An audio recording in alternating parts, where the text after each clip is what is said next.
Non podería precisar cando comecei a escrever.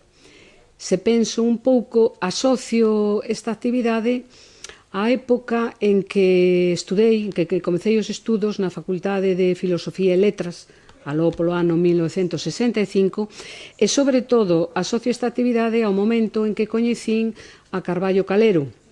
Estaba daquela Carballo recén instalado en Santiago, onde chegara desde Lugo, e eu comecei a asistir ás súas aulas de galego de maneira voluntaria, porque naquel momento non era obrigatoria esta materia, senón que era optativa.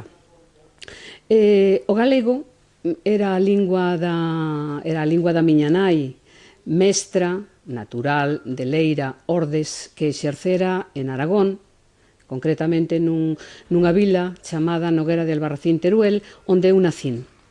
Cando en 1957 cheguei a Galiza, en setembro de 1957, aínda non era o momento de cursar o bacharelato, e pasei aquel primeiro ano naquela aldea de Leira.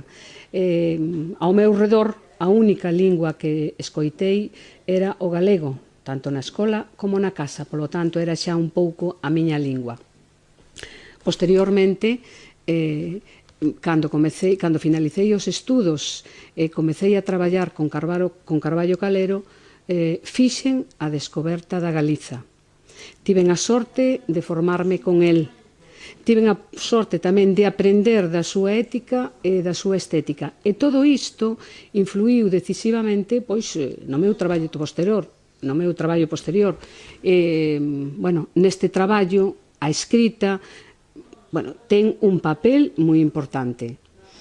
Levo case 40 anos nesta altura dedicándome á docencia e, sobre todo, á investigación, ao ensaio, e tentei tamén, nalgún momento, a escrita, por decirlo de alguna maneira, puramente creativa, aínda que creación é todo, porque cando escreves, por exemplo, un ensaio biográfico estás creando.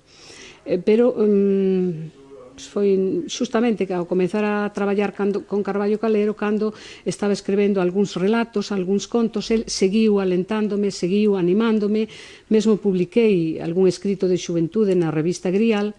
Anos máis tarde, tamén, na década dos 90, durante 4 ou 5 anos, esborranchei folios e folios escrevendo poesía, que nunca publiquei, como Catarse, e en toda esta actividade que sigo facendo coa mesma ilusión que fixen cando enfiei as primeiras liñas, tivo moito que ver Carballo Calero.